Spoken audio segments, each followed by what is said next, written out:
السلام عليكم ورحمة الله وبركاته. إن الحمد لله نحمده ونستعينه ونستغفره ونعوذ بالله من شرور أنفسنا ومن سيئات أعمالنا. من يهده الله فلا مضل له ومن يضلل فلا هادي له. أشهد أن لا إله إلا الله وحده لا شريك له وأشهد أن محمدا عبده ورسوله. يا أيها الذين آمنوا اتقوا الله حق تقاته ولا تموتن إلا وأنتم مسلمون. يا أيها الناس اتقوا ربكم الذي خلقكم من نفس واحدة وخلق منها زوجها وبث منهما رجالا كثيرا ونساء واتقوا الله الذي تساءلون به والأرحام إن الله كان عليكم رقيبا. يا أيها الذين آمنوا اتقوا الله وقولوا قولا سديدا يصلح لكم أعمالكم ويغفر لكم ذنوبكم ومن يطع الله ورسوله فقد فاز فوزا عظيما. أما بعد فإن أصدق الحديث كتاب الله وخير الهدي هدي محمد صلى الله عليه وعلى آله وسلم وشر الأمور محدثاتها وكل محدثة بدعة وكل بدعة ضلالة وكل ضلالة في النار. Ayolah ikhwah, a'azakumullah, kepada seluruh jamaah yang hadir di masjid ini, baik yang ikhwan dan akhwat yang mudah-mudahan dirahmati oleh Allah Ta'ala, dan kepada seluruh pendengar dan pemirsa radio dan TV Roja yang mudah-mudahan dirahmati oleh Allah Ta'ala.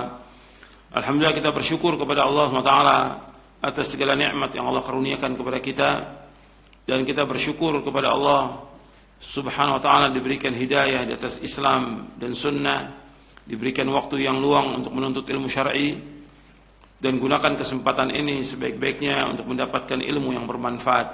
Sebagaimana doa kita, Allahumma inni as'aluka ilman nafi'a wa rizqan thayyiba wa amalan mutaqabbala. Ya Allah, aku mohon kepada Engkau ilmu yang bermanfaat, rezeki yang halal, dan amal yang diterima. Ikhwani fiddin, azakumullah. Kita pada pekan kemarin membahas tentang poin yang ke-6, baru muqaddimah tentang tauhid al-asma wa sifat. Dan saya sudah jelaskan bahwa pembahasan tentang tauhid asma wa sifat merupakan asyraful ulum asy-syar'iyyah, ilmu yang paling mulia dari ilmu syar'i, yaitu mempelajari tentang nama-nama Allah dan sifat-sifat Allah Subhanahu wa ta'ala, dan juga merupakan tujuan yang paling mulia dalam kita mengkaji ilmu syar'i adalah tentang tauhid asma wa sifat. Karena kita beribadah kepada Allah Subhanahu wa ta'ala, mentauhidkan Allah merupakan amal yang paling utama dari semua amal. Dan kita wajib untuk memuliakan Allah, mensucikan Allah, memujinya, menyanjungnya, bersyukur atas semua nikmatnya dan yang lainnya. Dan itu bisa kita ketahui dengan kita mempelajari asma wa sifat.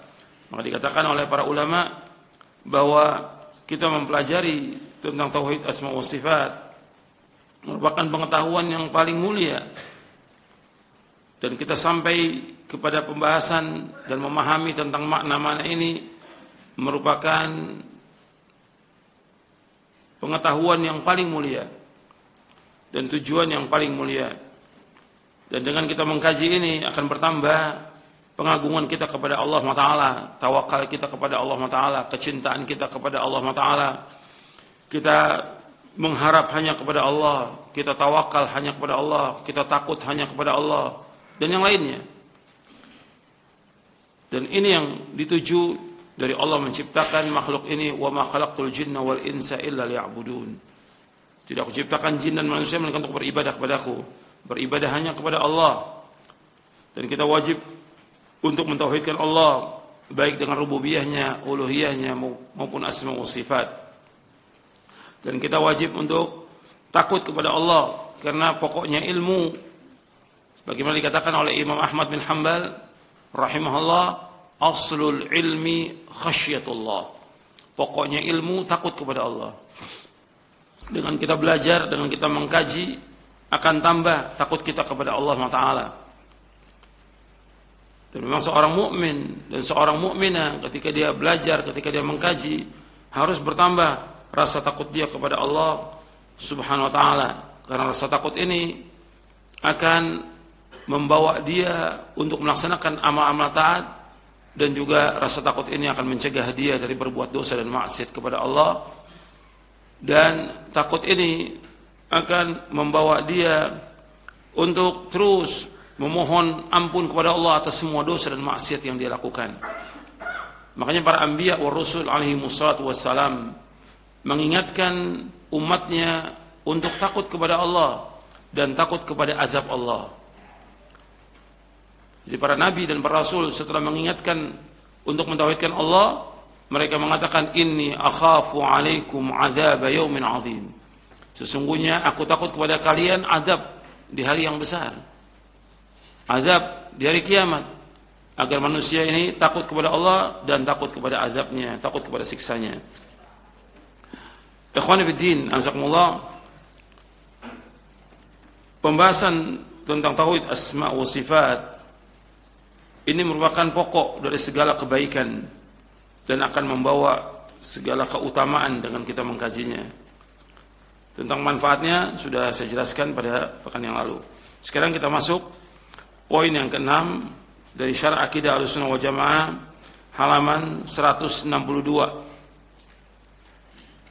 Tauhid asma wa sifat.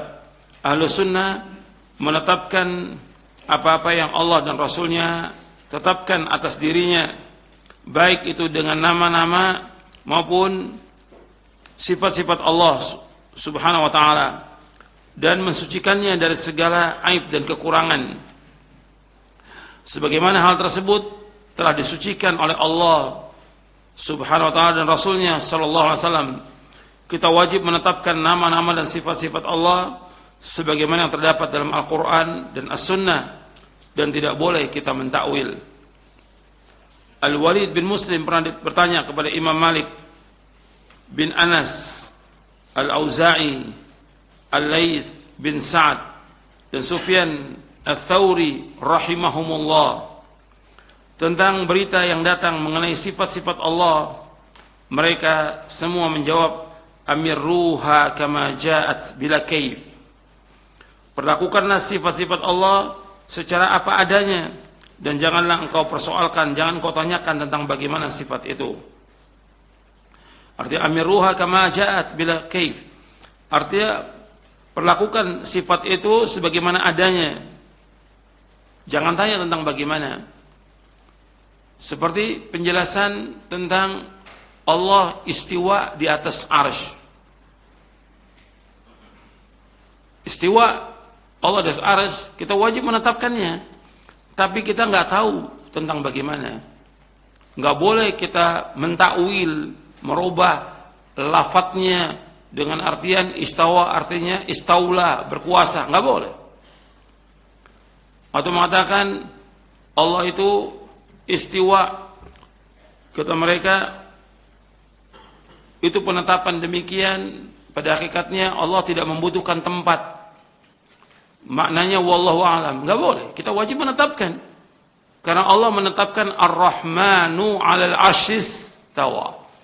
Ar-Rahman istiwa di atas arsy. Allah berada di atas arsy. Kita wajib menetapkan.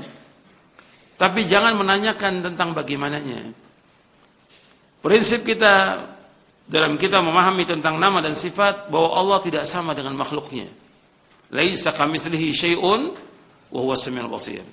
Wa lam yakun lahu kufuwan ahad. Allah enggak sama dengan makhluknya. Allah enggak setara dengan makhluknya. Allah enggak sebanding dengan makhluknya. Kita wajib menetapkan. Kalau disebutkan tentang istiwa, disebutkan tentang wajah Allah, disebutkan tentang tangan Allah, disebutkan Allah turun ke langit dunia, kita wajib menetapkan semua sifat itu. Jangan menanyakan tentang bagaimana. Makanya ketika Imam Malik ditanya tentang bagaimana Allah istiwa, belum pernah ada yang bertanya.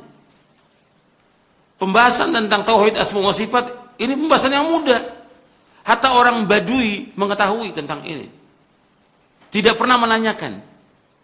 Artinya pembahasan ini yang tidak sulit, mudah. Karena semua isi agama ini semuanya mudah. Nggak ada yang sulit dalam agama ini. Apalagi berkaitan dengan pokok agama, tentang tauhid. Pokoknya, asasnya agama tauhid. Nggak mungkin menyulitkan, nggak mungkin membingungkan. Jadi kita harus jalankan, perlakukan sebagaimana adanya. Jangan ditanyakan. Nggak pernah ada dari zaman Nabi SAW, hatta orang Badui, hatta orang yang awam sama sekali nggak pernah bertanya bagaimana sifat Allah. Nggak ada yang tanya. Makanya ketika di zaman Imam Malik rahimahullah, Imam Darul Hijrah di Madinah Nabawiyah, di majelisnya ada orang bertanya. Ketika dibawakan Ar-Rahman 'alal 'arsy istawa, kaifal istiwa? Bagaimana istiwanya Allah? Imam Malik diam. Karena belum pernah ada orang bertanya. Ini kan beda 2 abad. Abad pertama, abad kedua Imam Malik meninggal rahimahullah. Gurunya Imam Syafi'i. Diam Imam Malik, menundukkan kepalanya sampai keluar keringat. Sudah lama baru Imam Malik mengatakan al-istiwa'u ma'lumun wal kaif majhulun wal imanu bihi wajib was su'alu anhu bid'ah.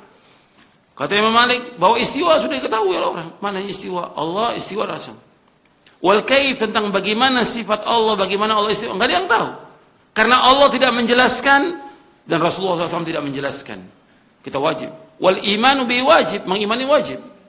Was su'alu anhu bid'ah, dan menanyakan tentang masalah ini bid'ah. Nah, kata Imam Malik, keluarkan orang ini dari majelis ini, keluarkan. Karena belum pernah ada yang bertanya tentang masalah ini. Maka kita wajib untuk mengimani. Gak boleh kita menggunakan akal kita yang picik, yang terbatas untuk membahas tentang sifat Allah. Wajib untuk tunduk. Yang pokok bagi kita membenarkan. Nanti di akhir bab ini, yang ke-6 ini saya akan jelaskan penjelasan Imam Ibnu Qayyim tentang harus kita membenarkan semuanya. Apa yang terdapat dalam Al-Quran, dalam sunnah Nabi SAW. Tanpa menanyakan tentang bagaimana, dan juga nggak boleh kita mentakwil. Kita lanjutkan. Imam Asy-Syafi'i rahimahullah berkata, "Amantu billahi wa bima jaa'a 'anillahi 'ala muradillahi wa amantu bi rasulillahi wa bima jaa'a 'an rasulillahi 'ala muradi rasulillah." Aku beriman kepada Allah dan kepada apa yang datang dari Allah sesuai dengan apa yang diinginkan oleh Allah. Dan aku beriman kepada Rasulullah sallallahu alaihi wasallam dan kepada apa yang datang dari beliau sallallahu alaihi wasallam sesuai dengan apa yang dimaksud oleh Rasulullah sallallahu alaihi wasallam. Syekhul Islam Ibnu Taimiyah rahimahullah berkata, manhaj salaf dan para imam ahlu sunnah mengimani tauhid al-asma wa sifat dengan menetapkan apa-apa yang telah Allah tetapkan atas dirinya. Jadi ini aku beriman kepada Allah dan dengan apa yang datang dari Allah menurut maksud Allah. Artinya kita wajib menetapkan apa yang Allah tetapkan atas dirinya dan telah ditetapkan oleh Rasulnya sallallahu alaihi wasallam bagi Allah, tanpa tahrif, tanpa ta'til, tanpa takyif, dan tanpa tamtsil. Untuk melihat di footnote-nya di sini sebutkan yaitu tanpa tahrif, tanpa ta'wil, tanpa takyif.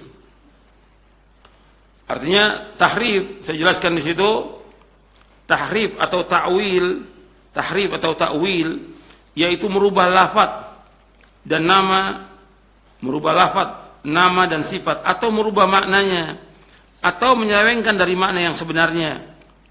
Ini enggak boleh. Jadi ketika disebutkan tentang nama dan sifat Allah, kita wajib menetapkannya apa yang Allah tetapkan dan juga tetapkan oleh Rasulullah SAW. Tidak boleh tahrif. Tahrif atau ta'wil, merubah lafaz, nama dan sifat, atau merubah maknanya. Tahrif seperti tadi, istawa diartikan dengan istaula. Nah, Allah sebutkan istawa diartikan istaula. Ini sesat. Penafsiran yang sesat ini. Kemudian merubah maknanya. Seperti apa? Seperti yadullah, tangan Allah. Yadun artinya tangan. Dirubah artinya kekuatan. Ini merubah maknanya namanya. Allah turun ke langit dunia, nuzul. Dikatakan nuzul rahmatnya Allah. Ini takwil namanya. Ini nggak boleh. Jadi nggak boleh mentakwil atau mentahrif. Kemudian ta'til. Ta'til artinya tidak boleh kita mentaktil, menghilangkan dan menafikan sifat-sifat Allah atau mengingkari seluruh atau sebagian sifat Allah. Ini ta'til, mengingkari. Makanya Jahmiyah dikatakan mu'attilah. Mereka mengingkari sifat-sifat Allah. Maka dikatakan oleh para ulama, al-Jahmiyah itu kufar. Jahmiyah itu kafir. Karena mereka mengingkari semua nama dan sifat Allah SWT. Mereka ingkari semuanya. Jadi pengingkaran ini, mereka menafikan dari Allah semua sifatnya. Dan ini mereka menyamakan Allah dengan patung. Maka dikatakan kafir. Makhluk aja itu masih punya sifat makhluk. Apa aja? Apakah itu manusia, binatang, ada sifatnya. Sekarang Allah yang menciptakan segala sesuatu dikatakan gak punya sifat. Ini kafir orang ini. Keluar dari agama Islam. Al-Jahmiyah itu kufar. Perbedaan antara tahrif dengan ta'til, bahwa ta'til mengingkari atau menafikan makna yang sebenarnya yang dikandung oleh satu nas dari Al-Quran atau hadis Nabi SAW, sedangkan tahrif adalah merubah lafaz atau makna dari makna yang sebenarnya yang terkandung dalam nas tersebut. Kemudian tanpa takyif, tadi sudah saya jelaskan, takyif artinya menerangkan tentang keadaan yang ada padanya sifat atau mempertanyakan tentang bagaimana sifat Allah. Ini nggak boleh, karena nggak ada yang tahu. Membicarakan tentang sifat sama juga membicarakan tentang zat. Sebagaimana kita tidak mengetahui zat Allah, kita juga tidak mengetahui tentang sifat Allah.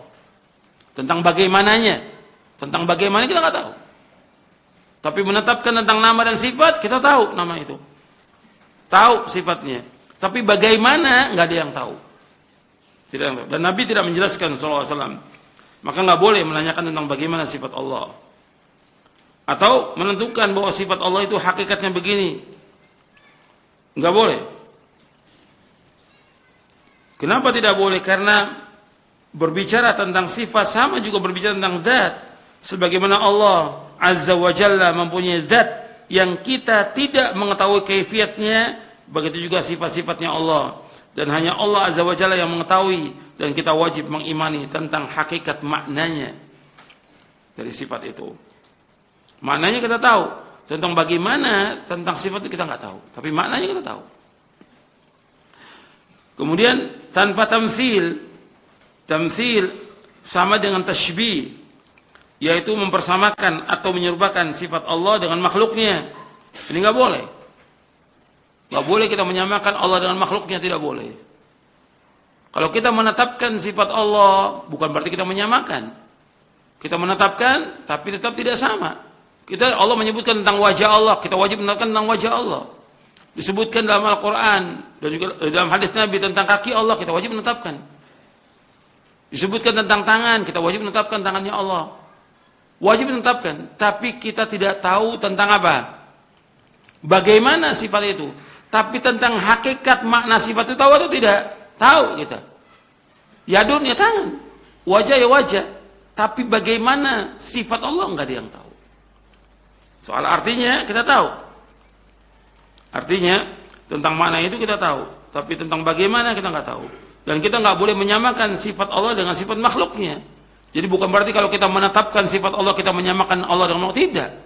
Tetap kaidah kita pegang, laisa kamitslihi syai'un wa huwas samiul basir. Enggak ada sesuatu yang sama dengan Allah, dan Allah Maha mendengar dan Allah Maha melihat. Jadi Ahlussunnah, kita kembali kepada penjelasan Syekhul Islam Ibnu Taimiyah rahimahullah, Ahlussunnah menetapkan tanpa tamtsil, menyucikan tanpa ta'til, menetapkan semua sifat-sifat Allah dan menafikan persamaan sifat-sifat Allah dengan makhluknya. Perhatikan itu. Bahwa Ahlussunnah menetapkan tanpa tamtsil, menetapkan tapi tidak menyamakan Allah dengan makhluknya. Mensucikan sifat Allah dengan tidak ta'til, tidak mengingkari sifat-sifat Allah. menetapkan semua sifat-sifat Allah dan menafikan persamaan sifat Allah dengan makhluknya. Allah berfirman, "Laisa kamitslihi syai'un wa huwas samiul basir." Tidak ada satupun yang serupa dengan Allah, dan Allah yang Maha mendengar dan Allah itu Maha melihat. Lafaz ayat laisa kamitslihi syai'un, ini ayat ini laisa kamitslihi syai'un wa huwas samiul basir dalam surah Asy-Syura surah 42 ayat 11. Lafaz ayat laisa kamitslihi syai'un, tidak ada sesuatu pun yang serupa dengan Allah, merupakan bantahan kepada golongan yang menyamakan sifat-sifat Allah dengan makhluknya. Sedangkan lafaz wa huwas samiul basir, dan dialah Allah yang Maha mendengar lagi Maha melihat, adalah bantahan kepada orang-orang yang menafikan atau mengingkari sifat-sifat Allah. I'tiqad Ahlussunnah dalam masalah sifat Allah Subhanahu wa taala didasari atas dua prinsip. I'tiqad Ahlussunnah dalam masalah sifat Allah Subhanahu wa taala didasari atas dua prinsip. Pertama, bahwasanya Allah Subhanahu wa taala wajib disucikan dari semua nama dan sifat yang kurang secara mutlak, seperti ngantuk, tidur, lupa, lemah, capek, lelah, bodoh, mati dan lainnya. Kita wajib mensucikan Allah, karena Allah tidak pernah ngantuk selama-lamanya. La ta'khudhuhu sinatun wala naum. Allah enggak pernah ngantuk selama-lamanya, azali wa abadi. Allah enggak pernah tidur selama-lamanya, azali wa abadi. Selama-lamanya. Allah enggak pernah lupa, wa ma kana rabbuka nasiyya. Allah enggak pernah lupa. Allah enggak pernah lemah. Allah enggak pernah capek. Allah tidak pernah lelah.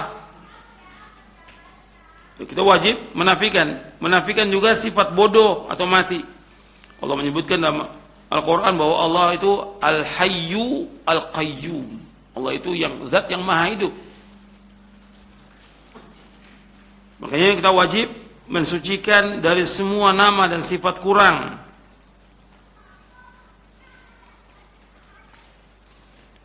Seperti disebutkan oleh Allah lagi, bahwa Allah tidak melahirkan dan tidak dilahirkan. Lam yalid wa lam yulad. Menunjukkan kesempurnaan Allah Ta'ala. Bahwa Allah tidak melahirkan, Allah tidak dilahirkan. Dan Allah enggak punya anak. Makanya Allah menyebutkan bagaimana Allah punya anak sedangkan Allah tidak punya istri. Bagi manusia mempunyai istri itu merupakan kesempurnaan, tapi bagi Allah kekurangan. Tidur bagi manusia kesempurnaan manusia, tidur. Tapi bagi Allah kekurangan, sifat kurang bagi Allah Ta'ala, tidur itu. Ngantuk dan yang lainnya bagi manusia sempurna, tapi bagi Allah tidak. Makanya ketika disebutkan tentang anak, karena orang-orang Nasrani menganggap bahwa Isa anak Allah, Allah sebutkan bagaimana akan punya anak sedangkan Allah enggak punya istri. Untuk melihat dalam surah Al-An'am di ayat 101, Badi'us samawati wal ard anna yakunu lahu waladun wa lam takul lahu sahibah wa khalaqa kulla syai'in wa huwa bikulli syai'in alim. Allah yang menciptakan langit dan bumi dengan indah. Dan artinya Allah yang menciptakannya, langit dan bumi ini. Bagaimana Allah punya anak sedangkan Allah enggak punya istri? Anna yakunu lahu waladun wa lam takun lahu sahibah wa khalaqa kulla syai', dan Allah menciptakan segala sesuatu, wa huwa bikulli syai'in alim, dan Allah itu Maha mengetahui atas segala sesuatu. Dzalikumullahu rabbukum la ilaha illahu khaliqu kulli syai'in fa'buduhu wa huwa 'ala kulli syai'in wakil. Itulah Allah Rabb kalian, tidak ada ilah yang berhak diberikan hanya Allah. Allah menciptakan segala sesuatu, maka beribadahlah hanya kepada Allah saja.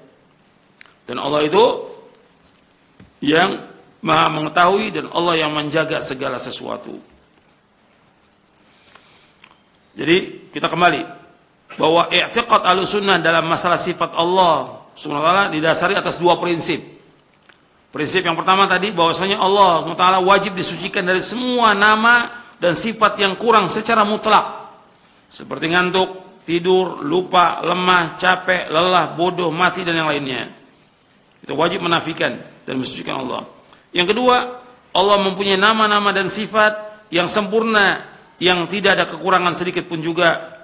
Tidak ada sesuatu pun dari makhluk yang menyamai sifat-sifat Allah. Jadi Allah mempunyai nama-nama dan sifat-sifat yang sempurna.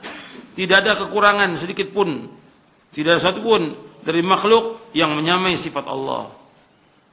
Seperti disebutkan Ar-Rahman, Ar-Rahim. Ar-Rahman ini nama-nama Allah. Ar-Rahim nama Allah.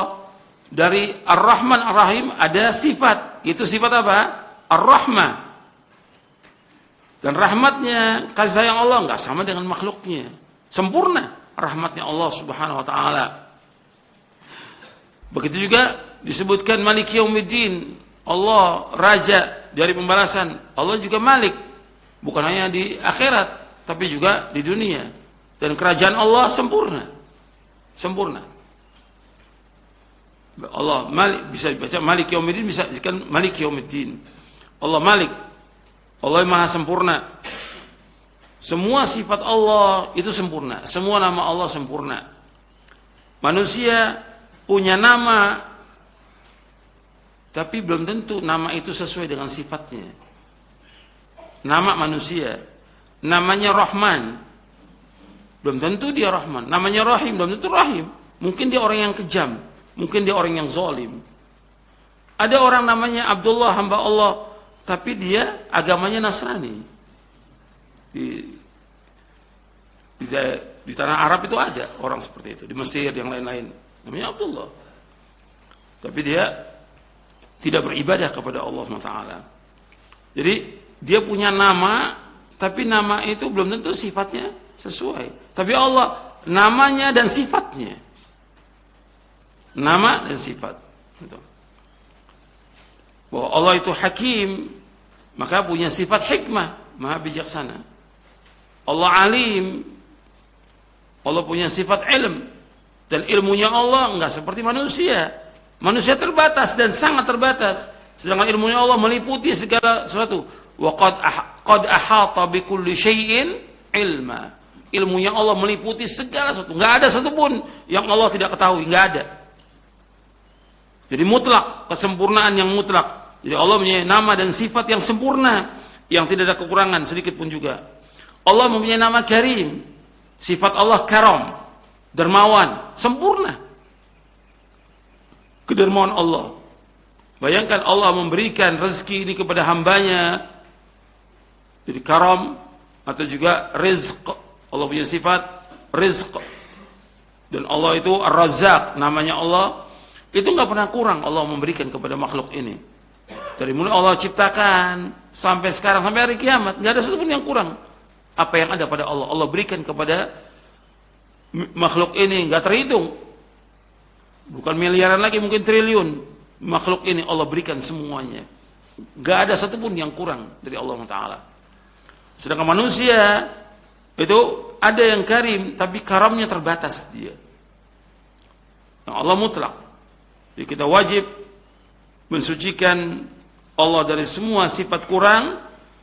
Yang kedua, bahwa Allah mempunyai nama dan sifat yang sempurna, tidak ada kekurangan sedikit pun juga. Ahlussunnah wal Jamaah tidak menolak nama-nama dan sifat yang disebutkan oleh Allah untuk dirinya. Tidak menyelewengkan kalam Allah dari kedudukan yang semestinya. Tidak mengingkari tentang nama, tentang asma, itu nama-nama dan ayat-ayatnya. Tidak menanyakan tentang bagaimana sifat Allah, serta tidak pula menyamakan sifatnya Allah dengan sifat makhluknya. Ahlussunnah wal Jamaah mengimani bahwa Allah Subhanahu wa ta'ala, Allah Azza wa Jalla tidak sama dengan sesuatu apapun juga. Ini harus kita, ini prinsip ini. Laisa kamitslihi syai'un wa huwas samiul basir. Tidak ada satupun yang sama dengan Allah. Allah itu Maha mendengar, Allah itu Maha melihat. Jadi Ahlussunnah wal Jamaah mengimani bahwa Allah Azza wa Jalla tidak sama dengan sesuatu apapun juga. Hal itu karena tidak ada yang serupa dengan Allah. Tidak ada yang setara dengan Allah. Tidak ada yang sebanding dengan Allah. Dan Allah tidak dapat dikiaskan dengan makhluknya. Tidak dapat dianalogikan dengan makhluknya. Maka dalam masalah akidah nggak ada kias. Dalam masalah fikih ada, dalam akidah nggak ada. Karena Allah tidak dapat dikiaskan dengan makhluknya. Seperti yang dijelaskan oleh Imam Al-Barbahari dalam kitabnya Syarhus Sunnah. Nggak ada kias dalam masalah akidah. Karena Allah nggak bisa dikiaskan dengan makhluknya. Ya ayat-ayatnya bahwa Allah nggak serupa dengan makhluknya, laisa kamitslihi syai'un wa lam yakun lahu kufuwan ahad. Hal ta'lamu lahu samiyya. Jadi Allah nggak sama dengan makhluknya. Yang demikian itu dikarenakan hanya Allah sajalah. Allah Azza wa Jalla sajalah yang lebih tahu akan dirinya dan selain dirinya. Dialah yang lebih benar firman-Nya dan lebih baik kalamnya daripada seluruh makhluknya. Kemudian para rasulnya adalah orang-orang yang benar, orang-orang yang jujur dan juga yang dibenarkan sabdanya. Berbeda dengan orang-orang yang mengatakan terhadap Allah apa yang tidak mereka ketahui. Karena itu Allah Subhanahu wa taala berfirman dalam surah As-Saffat surah 37 ayat 180 sampai 182 Allah berfirman Subhana rabbika rabbil izzati amma yasifun wa salamun 'alal mursalin walhamdulillahi rabbil alamin. Maha suci Rabbmu, Rabb yang maha perkasa dari sifat yang mereka katakan itu, dan selamat sejahtera bagi para rasul dan segala puji bagi Allah Rabb semesta alam. Allah Azza wa Jalla dalam ayat ini mensucikan dirinya dari apa yang disifatkan untuknya oleh penentang-penentang para rasulnya. Kemudian Allah Azza wa Jalla menimpahkan salam sejahtera kepada para rasul karena bersihnya perkataan mereka dari hal-hal yang mengurangi dan menodai keagungan sifat Allah SWT. Jadi Allah mensucikan dirinya dalam ayat ini Subhana rabbika rabbil izzati amma yasifun. Maha suci Rabbmu, Rabb yang maha perkasa dari sifat yang mereka katakan. Wa salamun alal mursalin, dan selamat sejahtera bagi para rasul. Walhamdulillah rabbil alamin, dan segala puji bagi Allah Rabb seluruh alam. Jadi Allah Azza wa Jalla dalam ayat ini mensucikan dirinya dari apa yang disifatkan untuknya oleh para penentang-penentang para rasulnya. Kemudian Allah Azza wa Jalla melimpahkan salam sejahtera kepada para rasul karena bersihnya perkataan mereka dari hal-hal yang mengurangi dan menodai keagungan sifat Allah Subhanahu wa taala. Dalam menuturkan asma, nama-nama dan sifat Allah, Allah memadukan antara nafyu wal itsbat, menolak dan menetapkan. Jadi ada yang Allah nafikan, ada yang Allah tetapkan. Seperti ayat yang tadi kita baca, antum lihat.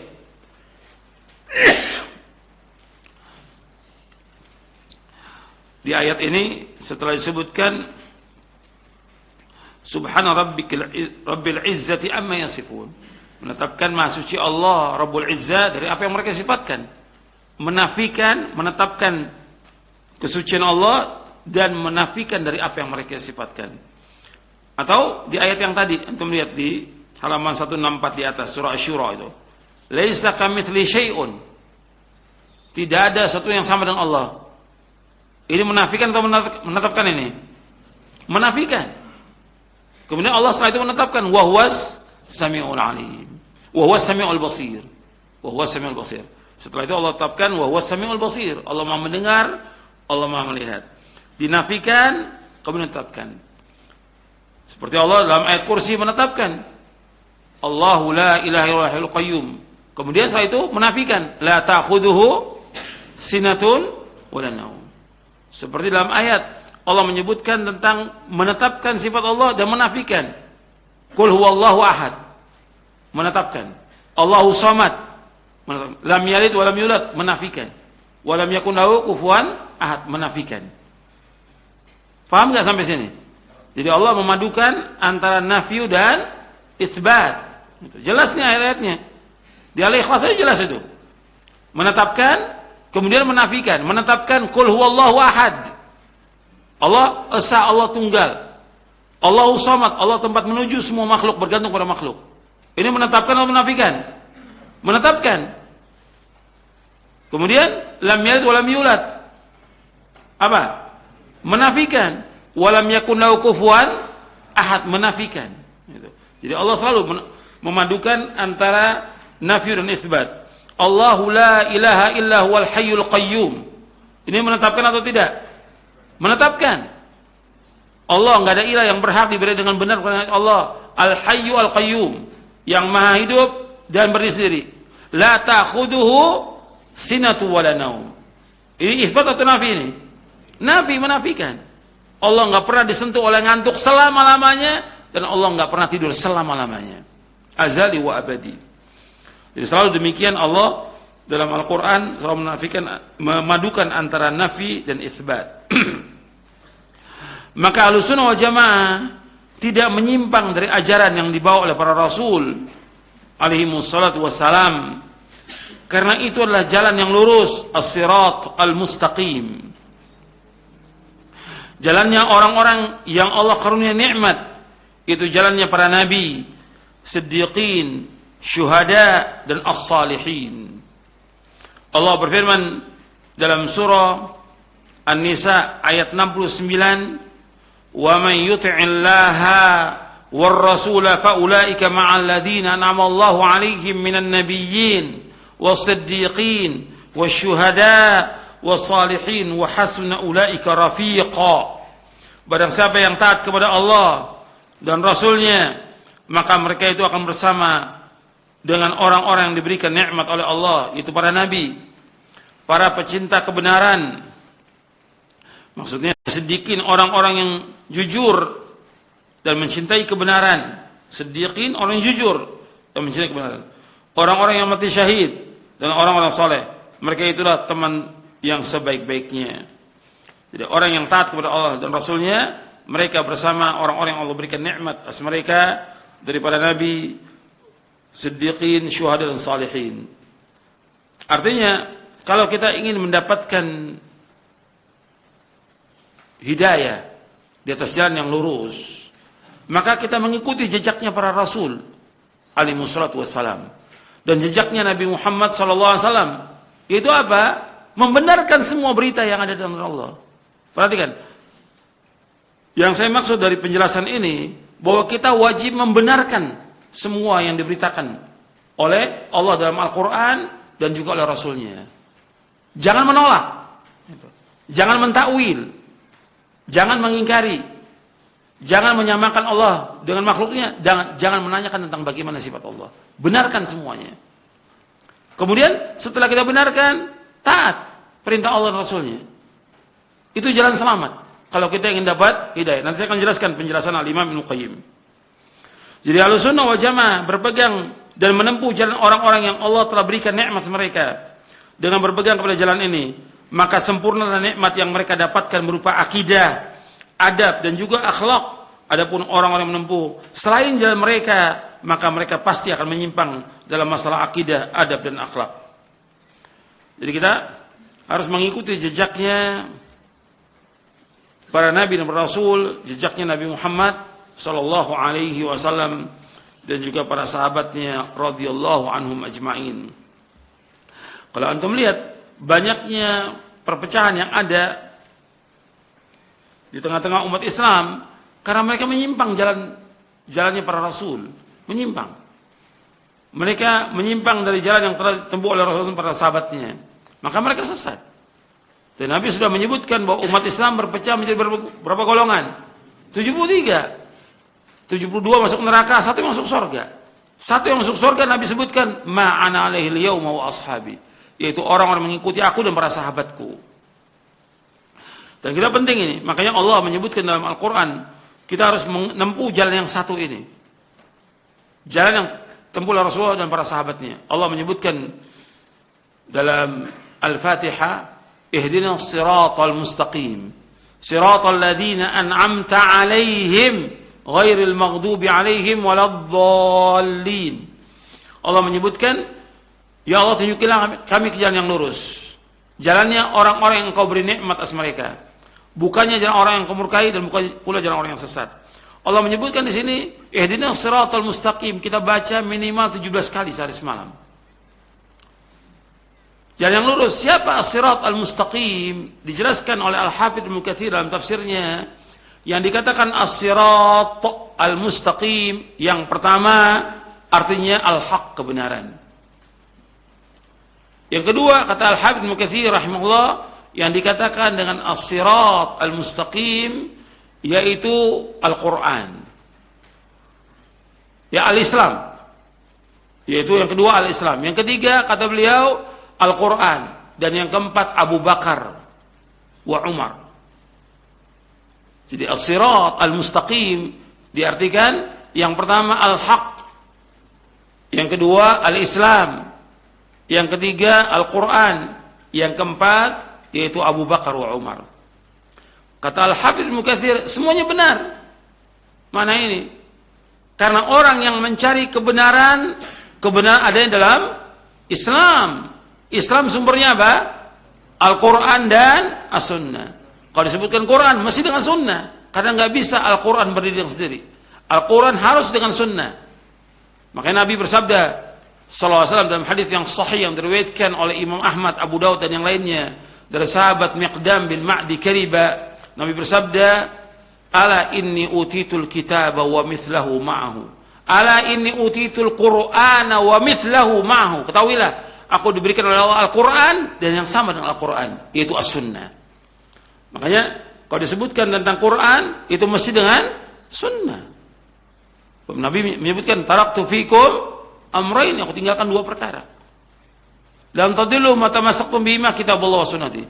Kalian enggak akan sesat sama kalian berpegang dengan dua perkara itu, Quran dan Sunnahku. Jadi yang pertama, mana siratal mustaqim, al-haq, kebenaran. Kebenaran ini adanya dalam Islam. Islam ini sumbernya Quran dan Sunnah. Kemudian Al-Quran dan Sunnah harus dipahami dengan pemahaman sahabat. Tokohnya sahabat siapa? Abu Bakar dan Umar. Sampai Nabi bersabda, "Iqtadu billadzaini min ba'di Abi Bakar wa Umar," kata Nabi. Adalah kamu mengikuti dua orang sesudah wafatku, Abu Bakar dan Umar. Makanya dua-duanya semasa hidup dengan Nabi.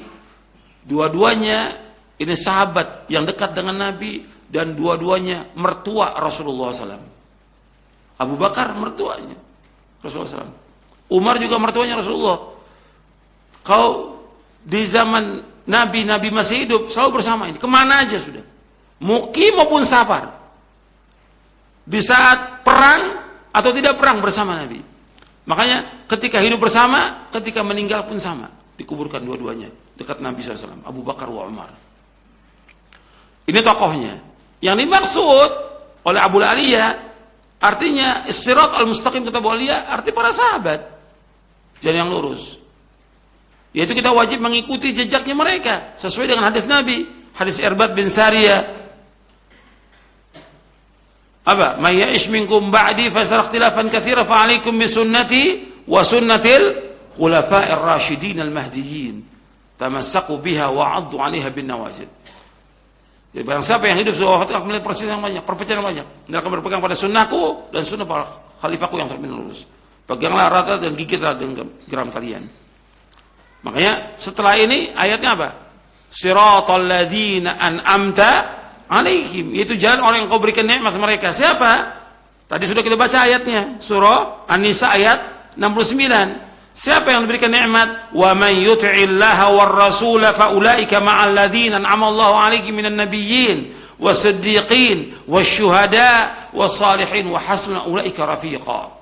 Barang siapa yang taat kepada Allah Rasulnya, maka mereka bersama orang-orang yang Allah berikan nikmat. Kan siratal ladzina an'amta 'alaihim. Yang berikan nikmat siapa? Para nabi yang telah berikan nikmat. Yang kedua siddiqin. Siddiq. Yang pertama siapa? Abu Bakar As-Siddiq. Wasyuhada, para sahabat sebagian adalah syuhada, wasalihin, semua sahabat orang-orang saleh. Dan mereka sebaik-baik teman. Karena para sahabat dijamin dengan surga. Makanya kata mengikuti jejaknya Rasulullah dan para sahabatnya kalau kita ingin dapat hidayah. Kemudian setelah itu siratal ladzina an'amta 'alaihim ghairil maghdubi 'alaihim waladdallin. Bukannya jalan orang yang kau murkai dan bukan jalan orang sesat. Yang dimurkai Yahudi, yang sesat orang-orang Nasrani. Dan yang mengikuti jejak mereka jangan kita ikuti. Kemudian untuk mendapatkan hidayah, Allah menyebutkan ketika Allah menurunkan Adam, Hawa dan iblis ke muka bumi ini, Allah menyebutkan di dalam Al-Quran, baik di surah Al-Baqarah maupun di surah Taha. Kita baca yang surah Taha di ayat 123, qala habita minha jami'a ba'dukum li ba'din adu fa imma ya'tiyannakum minni huda faman ittaba hudaya fala yadhillu wa la yashqa. Adalah kalian berdua keluar semuanya, sebagian kalian dan sebagian sebagai musuh. Artinya iblis ini tetap musuhnya Adam dan keturunannya. Fa imma ya'tiyannakum minni huda, apabila datang kepadamu dariku petunjuk, famanittaba hudaya fala yadhillu wa yashqa. Barang siapa yang mengikuti petunjukku maka dia tidak akan sesat dan dia tidak akan celaka. Dijelaskan oleh Al-Imam Ibnul Qayyim Al-Jauziyah di dalam kitabnya Miftah Daris Sa'adah di juz yang pertama tentang Madarul Iman wa Qa'idatuhu, tentang berputarnya iman, dasarnya iman dan kaidah dari iman ini. Beliau menjelaskan begini, berkaitan dengan petunjuk ini, berkaitan dengan ayat ini, surah Thaha ayat 123. Wa mutaba'atu hudallahi allati rattaba 'alaiha hadhihi al-umur hiya tasdiqu khabarihi min ghairi i'tiradin min ghairi i'tiradi syubhatin taqdahu fi tasdiqihi wa imtithalu amri min ghairi i'tiradi syahwatin tamna'u imtithalahu. Artinya kita mengikuti petunjuk Allah yang Allah sebutkan atasnya beberapa perkara, yaitu kita wajib membenarkan berita yang datang dari Allah. Quran semua yang ada kita wajib membenarkan. Apalagi berkaitan dengan nama-nama dan sifat Allah, kita wajib benarkan semuanya. Yang datang dari Allah atau datang dari Rasulullah kita wajib membenarkan semuanya. Tanpa apa? Tanpa kita menolak dengan syubhat. Syubhat yang menodai untuk membenarkan sifat itu. Dan mengikuti perintahnya tanpa menolak dengan syahwat yang mencegah untuk mentaati dari perintah Allah SWT. Syubhat ini banyak sekali. Seperti Ar-Rahman al-Arsy istawa. Allah bersemayam di atas istiwa. Kemudian timbul syubhat. Syubhat apa? Dari ahlul kalam, ahlul filsafat. Apa syubhat mereka? Kalau gitu Allah butuh tempat. Itu kan syubhat dari mereka. Mestinya kalau orang beriman, benarkan aja sudah. Allah istiwa, selesai sudah. Tanpa ada kata-kata Allah butuh tempat. Allah nggak butuh tempat. Tapi karena Allah menetapkan istiwa, kita wajib menetapkan sebagai Allah tetapkan. Allah punya sifat ulu, Allah maha tinggi.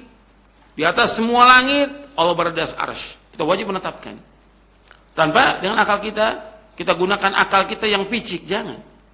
Ini beda antara khaliq dengan makhluk. Seperti Allah turun ke langit dunia, kita wajib menetapkan. Karena Nabi menyebutkan demikian. Yanzilu Rabbuna ila sama'i dunya kulla lailatin hina yabqa thulutsal akhir. Allah turun ke langit dunia ketika tinggal sepertiga malam akhir. Setiap malam. Setiap malam. Hadis yang sahih dari Bukhari, Muslim dan yang lainnya. Jangan kemudian dikatakan kalau Allah turun ke langit dunia berarti setiap detik Allah turun, karena malam ini berbeda waktunya. Itu untuk kita malam itu berbeda. Ini untuk Allah beda dengan makhluknya. Laisa kamitslihi syai'un. Jangan kita gunakan akal kita yang picik. Nggak akan mampu kita. Ini kekuasaan Allah. Allah turun ke langit dunia setiap malam. Kita wajib menetapkan demikian. Jangan kemudian masuk akal kita yang picik. Oh, kalau Allah turun ke langit dunia setiap malam, sedangkan malam berbeda-beda, berarti setiap detik Allah turun. Ini kan akal manusia yang picik. Ini kita bicara Khaliq Allah Subhanahu wa taala yang menciptakan segala sesuatu. Kita wajib menetapkan sebagaimana ditetapkan oleh Rasulullah SAW tanpa ada syubhat. Atau juga kita wajib melaksanakan perintahnya tanpa ada syahwat. Kata Ibnu Qayyim rahimahullah, wa ala hadaini al-aslaini madarul iman wa huma tasdiqul khabar wa ta'atul amr. Dengan dua prinsip ini pokoknya iman. Berputarnya iman di sini. Yaitu apa? Membenarkan berita dan taat kepada perintah. Membenarkan berita dan taat kepada perintah. Perintah siapa? Allah dan Rasulnya.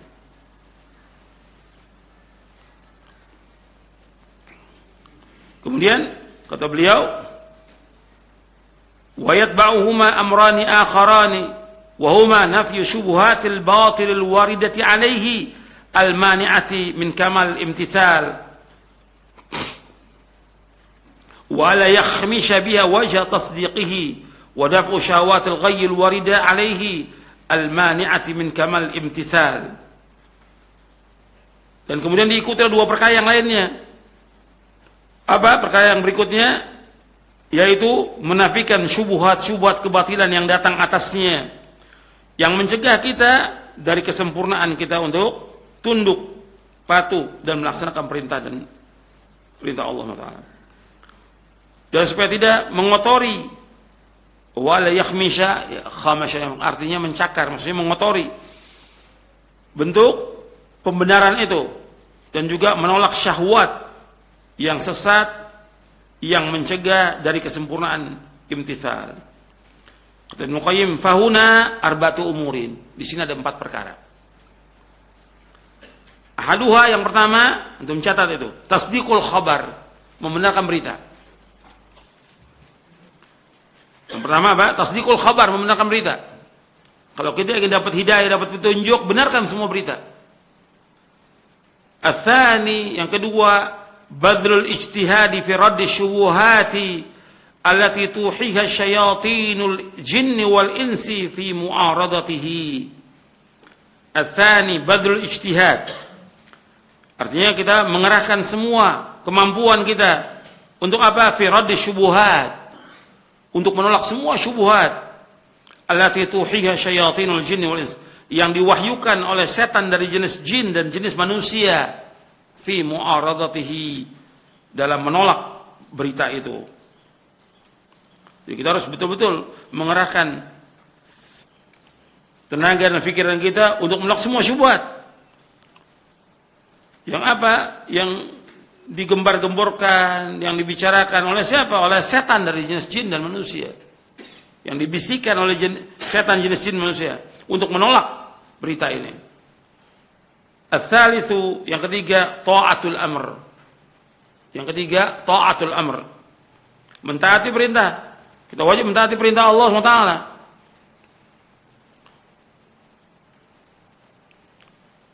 Jadi apa yang Allah dan Rasulullah perintahkan, kita laksanakan. Sami'na wa ata'na. Kita wajib untuk taslim, tunduk, inqiyad, patuh. Sebab Allah menyebutkan di ayat yang tadi, surah An-Nisa ayat 69, Allah sebutkan awalnya dengan kalimat taat. Kalau kita ingin dapat hidayah dan kita ingin masuk surga, syaratnya apa? Hidayah. Syaratnya taat. Syaratnya taat kepada Allah Rasulnya. Di surah An-Nisa tadi ayat 69. Yang keempat, ar-rabi. Kata Ibnu Qayyim, yang keempat, mujahadatun nafsi fi daf'i syahawat allati tahulu bainal abdi wa baina kamali ta'ati. Yang keempat, mujahadun nafs, berjuang melawan hawa nafsu dalam menolak syahwat yang menghalangi seorang hamba dengan kesempurnaan dia ketaatan, dengan kesempurnaan ketaatan dia kepada Allah. Yang keempat, yaitu berjuang melawan hawa nafsu dalam menolak syahwat yang menghalangi seorang hamba dari kesempurnaan ketaatan dia kepada Allah. Jadi antum perhatikan bahwa syubuhat dan syahwat ini, wahadanil amrani, a'ni asy-syubuhat wa syahwat aslu fasadil abdi wa syaqaihi fi ma'ashihi wa ma'adihi. Kata Imam Ibnu Qayyim rahimahullah, wahadanil amrani, dua perkara ini, apa perkara apa? Asy-syubuhat wa syahwat aslu fasadil abdi wa syaqaihi, merupakan pokok atau sumber kerusakan seorang hamba dan celakanya dia, baik dalam kehidupan maupun nanti di akhirat. Makanya kita hati-hati dari syubhat. Karena di ayat yang tadi dalam surah Thaha ayat 123 Allah menyebutkan famanittaba hudaya fala yadhillu wa la yashqa. Barang siapa yang mengikuti petunjukku maka dia tidak akan sesat, enggak akan celaka. Tidak akan sesat di dunia, nggak akan celaka di akhirat. Jadi kita wajib mengikuti apa? Quran wa sunnah ala fahmi salaf, wajib ikuti. Apa yang datang dari Quran dan Sunnah, kita wajib membenarkan semua berita itu tanpa kita tolak dengan syubhat dan juga tanpa kita tolak dengan syahwat. Benarkan semuanya kalau kita ingin selamat. Tapi sayangnya sebagian kelompok mereka menolak dengan hawa nafsunya, mereka menolak dengan pikirannya. Dengan sebab itu mereka sesat. Makanya Nabi menyebutkan umat Islam berpecah menjadi berapa? 73 golongan. 72 masuk neraka, 1 yang masuk surga. Sesat. Dengan sebab apa? Mereka enggak membenarkan. Maka dalam Al-Qur'an Allah sebutkan walladzi jaa'a bis-sidqi wa saddaqa bihi ulaikal muttaqun. Dalam surah Az-Zumar di ayat 33, walladzi jaa'a bis-sidqi, dan orang yang datang membawa kebenaran, wa saddaqa bihi, dan membenarkannya, ulaika humul muttaqun. Mereka adalah orang-orang yang bertakwa. Kita wajib membenarkan, sebab agama ini untuk dibenarkan, bukan ditolak. Kesesatan manusia disebabkan karena mereka tidak membenarkan wahyu ini. Kesesatan manusia nggak benarkan apa yang datang dari Quran dan Sunnah. Ini jelas, Quran ini jelas sebagai petunjuk bagi manusia. Nggak mungkin Quran membingungkan manusia, tidak mungkin, nggak mungkin. Yang bingung siapa? Tokoh-tokoh ahlul bidah yang bingung dan membingungkan umatnya. Kalau jelas tentang Allah di atas langit, jelas sudah. Mereka bingung, Allah nggak di atas, nggak di bawah, nggak dalam alam, nggak di luar alam. Mereka yang bingung, sehingga sesat. Kalau kita tetapkan sesuai dengan apa yang Allah tetapkan dalam Al-Quran, selesai sudah. Kita wajib membenarkan. Penting dalam kita beragama ini penting membenarkan wahyu. Allah sebutkan dalam surah Az-Zumar 33, "Walladzi jaa'a bis-sidqi wa saddaqa bihi ulaika humul muttaqun." Dan orang yang datang membawa kebenaran dan membenarkannya, mereka orang-orang yang takwa. Kita wajib membenarkan. Ini penting dalam kita beragama, membenarkan. Kita mau selamat dunia, tidak sesat dan tidak celaka di akhirat, benarkan wahyu ini. Kemudian setelah kita benarkan, hanya benarkan tidak. Apa? Mentaati. Dua itu yang pokok. Membenarkan, mentaati. Ya, kita benarkan, kita taati, itu pokok. Makanya dalam kita mengimani apa aja dalam rukun iman, benarkan dulu, kemudian kita amalkan. Sami'na wa ata'na. Jangan kita tolak. Jangan ditolak dengan syubhat, jangan ditolak dengan syahwat. Jangan. Laksanakan itu. Maka kita akan selamat. Di dunia kita nggak akan sesat, kita tetap dapat petunjuk, dan di akhirat nggak akan celaka. Ya, saya pikir cukup sampai di sini. Mudah-mudahan yang sedikit yang bermanfaat untuk saya dan sekalian.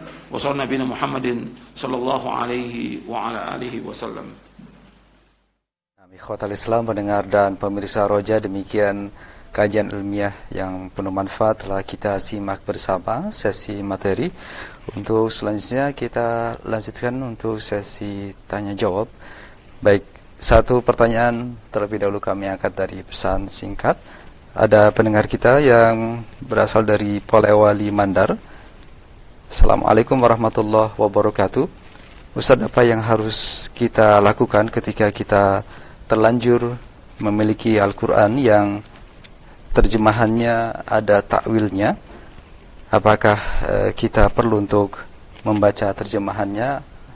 Mohon nasihat dan penjelasan dari hal ini. Jazakallah khair, Ustaz. Bagus pertanyaannya. Berkaitan dengan Al-Quran terjemahan yang ada sebagian dari isi Al-Quran itu takwil ketika menyebutkan tentang sifat-sifat Allah SWT. Bagaimana? Ya, isi yang lain yang tidak berkaitan dengan sifat Allah benar terjemahannya, kita baca, kita ambil manfaat gitu. Cuma yang ada takwilnya, ya kita dikasih tanda bahwa ini takwil berkaitan dengan seperti diartikan yadun, yadullah, diartikan kekuasaan. Nah, itu kasih tanda. Ada berapa?